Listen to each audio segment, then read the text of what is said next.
balaasin galtu yaanni haadha maal malliyaa dhaabiraasin qabamee tan jira maala ansi dhabee dhibbata jaalala kee yooma furmaata kadda maala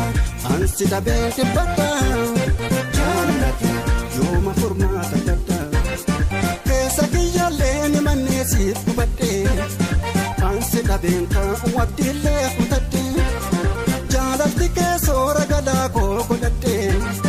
joora ardii hunda rabbi